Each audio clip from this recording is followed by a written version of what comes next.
ಸಮಸ್ತ ಭಕ್ತಾದಿಗಳಿಗೂ ನಮಸ್ಕಾರಗಳು. ಹೊನ್ನಾವರ ತಾಲೂಕಿನ ಕುಲಕೋಡು ಗ್ರಾಮದ ಶ್ರೀ ಗೋಪಾಲಕೃಷ್ಣ ದೇವಸ್ಥಾನವು ಬಹಳ ಪುರಾತನವಾಗಿದ್ದು ಸರಿಸುಮಾರು 700 ವರ್ಷಗಳ ಹಿನ್ನೆಲೆ ಈ ದೇವಸ್ಥಾನಕ್ಕಿದೆ ಅಂತ ನಮ್ಮ ಹಿರಿಯರು ಹೇಳಿಕೊಟ್ಟಿದ್ದಾರೆ.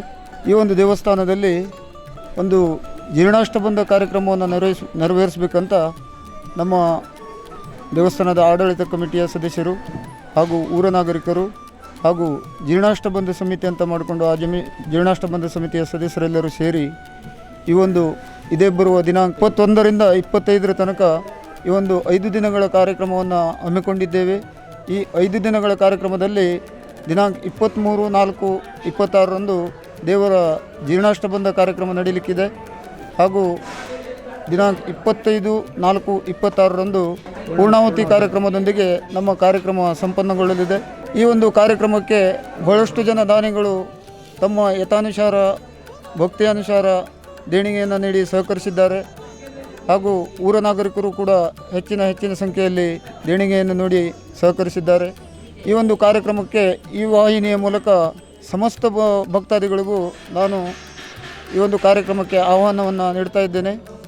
ಹಾಗೂ ಇನ್ನು ಈ ಒಂದು ದೇವಸ್ಥಾನದ ಅಭಿವೃದ್ಧಿಯ ಬಗ್ಗೆ ಹೇಳಬೇಕಂದ್ರೆ ಈ ಒಂದು ಬಹಳ ಅಭಿವೃದ್ಧಿ ಮಾಡುವ ಕೆಲಸ ಬಾಕಿ ಇತ್ತು. ಆ ಒಂದು ಅಭಿವೃದ್ಧಿಯ ಕೆಲಸವನ್ನು ನಮ್ಮ ಊರಿನ ನಾಗರಿಕರು ಕಳೆದ ಸುಮಾರು 2 ತಿಂಗಳಿಂದ ಸತತವಾಗಿ ಈ ಒಂದು ದೇವಸ್ಥಾನದ ಅಭಿವೃದ್ಧಿ ಕಾರ್ಯಕ್ರಮದಲ್ಲಿ ತೊಡಗಿದ್ದಾರೆ. ಈಗಲೂ ಸಹ ಕಾರ್ಯಕ್ರಮ ನಡೀತಾ ಇದೆ. ಇನ್ನು ಮುಂದೆ ಈ ಒಂದು ಜೀರ್ಣಾಷ್ಟಬಂಧ ಕಾರ್ಯಕ್ರಮಕ್ಕೂ ಹೆಚ್ಚಿನ ಸಂಖ್ಯೆಯಲ್ಲಿ ಭಕ್ತಾದಿಗಳು ಬಂದು ನಮ್ಮ ಕಾರ್ಯಕ್ರಮವನ್ನು ಚೆಂದಗಾಣಿಸಬೇಕಂತ ತಮ್ಮಲ್ಲಿ ಕೇಳ್ಕೊಳ್ತಾ ಇದ್ದೇನೆ. ಧ್ಯಾಯಧರಿನ್ಮಣಿನಿಭಂ ಜಗದೇಕವಂದ್ಯಂ ಸೌಂದರ್ಯ ಸಾರಮರಿಶಂಕರಾಭಯಾನಿ ದೌರ್ಬಿರದ ಧಾನಮದಿತಂ ಸರಸಂಚ ಭೀಷ್ಮಿ ಸತ್ಯಾಸಮೇತಮಖಿಲ ಪ್ರದಮಿಂದಿರೇಶಂ. ಹರಿ ಓಂ. ಪ್ರಪ್ರಥಮವಾಗಿ ಶ್ರೀ ಗೋಪಾಲಕೃಷ್ಣನಿಗೆ ನಮಸ್ಕಾರ ಮಾಡಿ, ನನ್ನ ಪರಿಚಯ ಅಂದರೆ ಕೃಷ್ಣಾನಂದ ಮೋಹನ್ ಭಟ್ ಹೇಳಿ, ಇಲ್ಲಿ ದೇವಸ್ಥಾನದ ಅರ್ಚಕನಾಗಿ ನಾನು ಕಾರ್ಯನಿರ್ವಹಿಸ್ತಾ ಇದ್ದೀನಿ. ಈ ದೇವಸ್ಥಾನದ ಸ್ಥಳ ಪುರಾಣದ ಬಗ್ಗೆ ಹೇಳಬೇಕು ಅಂದರೆ, ಈ ದೇವಸ್ಥಾನ ಬಹಳಷ್ಟು ವರ್ಷಗಳ ಹಿಂದಿನ ಪುರಾಣ ಪ್ರಸಿದ್ಧವಾದ ದೇವಸ್ಥಾನಗಳಲ್ಲಿ ಒಂದು. ಕಾನದಲ್ಲಿ ಇರುವಂಥ ಶ್ರೀ ಗೋಪಾಲಕೃಷ್ಣ ದೇವರು ಅಂದರೆ ಅಡವಿಯ ಮಧ್ಯದಲ್ಲಿರುವಂಥ ದೇವರು. ಇದರ ಒಟ್ಟಿಗೆ ನಮ್ಮ ಕೃಷ್ಣ ತೀರ್ಥ ಇದು ಪ್ರಮುಖವಾಗಿ ಆಕರ್ಷಕ ಕೇಂದ್ರವಾಗಿದೆ. ಹೊನ್ನಾವರ ತಾಲೂಕಿನ ಕುಲಕೋಡು ಗ್ರಾಮವೆಂಬುದು ಇಲ್ಲಿನ ದೇವರ ಪ್ರತೀತಿ ಏನೆಂದರೆ ಇಲ್ಲಿನ ಪ್ರಸಾದದ ದೇವರೆಂದೇ ಪ್ರತೀತಿ. ಈ ದೇವಸ್ಥಾನದಲ್ಲಿ ಪ್ರತಿಯೊಂದು ಧಾರ್ಮಿಕ ಕ್ಷೇತ್ರಗಳಲ್ಲಿ ಕೆಲವು ವರ್ಷಗಳ ನಂತರ ಅಂದರೆ ಕೆಲವು ವರ್ಷಗಳಿಗೆ ಒಮ್ಮೆ ಆದರೂ ದೇವರ ಬಿಂಬದಲ್ಲಿ ಅಭಿವೃದ್ಧಿಯಾಗಬೇಕು, ದೇವರ ಪ್ರಭಾವದ ಅಭಿವೃದ್ಧಿ ಆಗಬೇಕು ಅನ್ನುವಂಥ ಉದ್ದೇಶದಿಂದ ಈ ಥರ ಧಾರ್ಮಿಕ ವಿಧಿವಿಧಾನಗಳನ್ನು ಮಾಡುವಂಥದ್ದು ಪದ್ಧತಿ. ಆ ಪ್ರಮಾಣದಲ್ಲಿ ಈ ದೇವಸ್ಥಾನದಲ್ಲಿ ಹಲವು ವರ್ಷಗಳಿಂದ ಇಲ್ಲಿ ಧಾರ್ಮಿಕ ವಿಧಾನವು ಜರುಗದೇ ಇರುವುದರಿಂದ ನಮ್ಮ ಊರ ಗ್ರಾಮಸ್ಥರು, ಕಮಿಟಿಯವರು ಹಾಗೂ ಅರ್ಚಕರು ಎಲ್ಲರೂ ಸೇರಿ ದೇವರಲ್ಲಿ ಕೇಳಿಯೇ ಈ ಇದರಲ್ಲಿ ನಾವು ಮುಂದುವರೆದದ್ದು ಹೇಳಿದ್ರೆ, ಇಲ್ಲಿ ಒಂದು ಕಾರ್ಯಕ್ರಮ ಆಗಬೇಕು.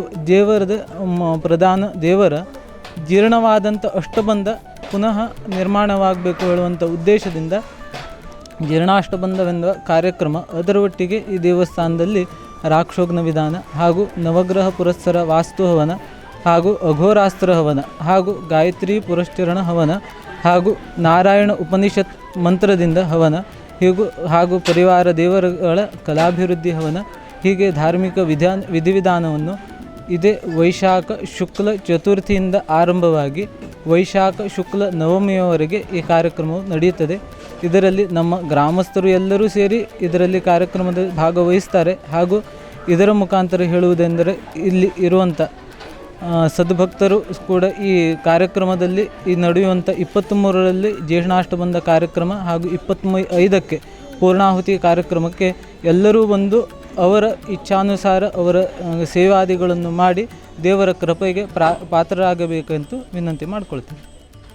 ಈ ದೇವಸ್ಥಾನ ಅಂದರೆ ಪಟಪಟರಾಯರ ನಿರ್ಮಿಸಿದಂಥ ದೇವಸ್ಥಾನ. ಇದಕ್ಕೊಂದು ಖ್ಯಾತಿ ಇದೆ. 24 ದೇವರಲ್ಲಿ ಒಂದು ಗೋಪಾಲಕೃಷ್ಣ ಇವ.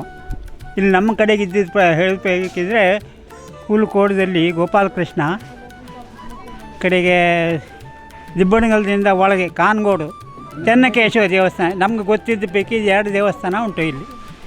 ಅದರ ಹೊರಗೆ ನಾವಿಲ್ಲಿ ವಿಶೇಷ ಅಂದರೆ ಇವತ್ತಿನ ಈ ಬರುವ ಕಾರ್ಯಕ್ರಮಕ್ಕೆ ಭಯಂಕರ ಜನ ಇದ್ರ ಬಗ್ಗೆ ಸಹಕಾರ ಕೊಟ್ಟಿದ್ದಾರೆ. ಊರ ಜನ ಅಂತೂ ಪ್ರಶ್ನೆಯೇ ಇಲ್ಲ. ಡೈಲಿ ಬಂದು ದಿವಸ ಸಂಜೆ 5 ಗಂಟೆಯಿಂದ ರಾತ್ರಿ 10 ಗಂಟೆ ತನಕ ಈ ಒಂದು ತಿಂಗಳಾಯಿತು ಕೆಲಸ ಮಾಡ್ತಾ ಇದ್ದಾರೆ. ನನಗೂ ಹಾಗೆ ಅದೊಂದು ಯಜ್ಞ ಮಂಟಪ ಕಟ್ಟಿಕೊಡ್ಬೇಕು ಅಂತ ಹೇಳಿದ್ರು. ನಾನು ಬಂದು ಯಜ್ಞ ಮಂಟಪ ಒಂದು ಕಟ್ಟಿಕೊಟ್ಟಿದ್ದೇನೆ.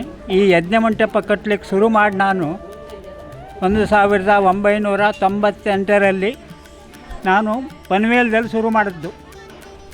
ಇವತ್ತಿನವರೆಗೂ ಈ ಕಾರ್ಯಕ್ರಮ ಮಾಡ್ತಾಯಿದ್ದೇನೆ. ಎಲ್ಲೂ ಕಾರ್ಯಕ್ರಮ ಇದ್ದರೆ ನನಗೊಂದು ಆಮಂತ್ರಣ ಕೊಡ್ತಾರೆ, ಹೋಗಿ ನನ್ನ ಕೈಲಾದು ಸೇವೆ ಮಾಡಿ.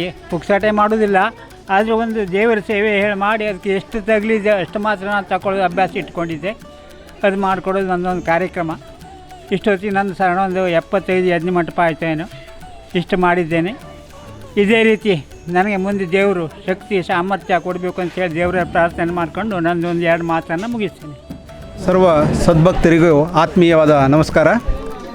ನಮ್ಮ ಈ ಊರಿನಲ್ಲಿ ಸ್ಥಿತವಾಗಿರುವಂಥ ಶ್ರೀಕೃಷ್ಣನ ದೇವಸ್ಥಾನ ಪುರಾತನವಾಗಿದ್ದು, ಈ ದೇವಸ್ಥಾನದ ಜೀರ್ಣಾಷ್ಟಬಂಧದ ಕಾರ್ಯಕ್ರಮವನ್ನು ತಾರೀಖು 21/4/26 ಮಂಗಳವಾರದಿಂದ ತಾರೀಖು 25/4/2026 ನಡೆಯಲಿದೆ. ಈ ಕಾರ್ಯಕ್ರಮದಲ್ಲಿ ಪೂರ್ವಭಾವಿಯಾಗಿ ನಮ್ಮ ಊರಿನ ಎಲ್ಲ ಗ್ರಾಮಸ್ಥರು ಸತತವಾಗಿ ಸುಮಾರು 2 ತಿಂಗಳಕ್ಕಿಂತ ಹೆಚ್ಚು ಸಮಯವನ್ನು ಇಲ್ಲಿ ವ್ಯಯಿಸಿದ್ದಾರೆ ಹಾಗೂ ಈ ಸತ್ಕಾರ್ಯದಲ್ಲಿ ಕಾರ್ಯವನ್ನು ತೊಡಗಿಸ್ಕೊಂಡಿದ್ದಾರೆ.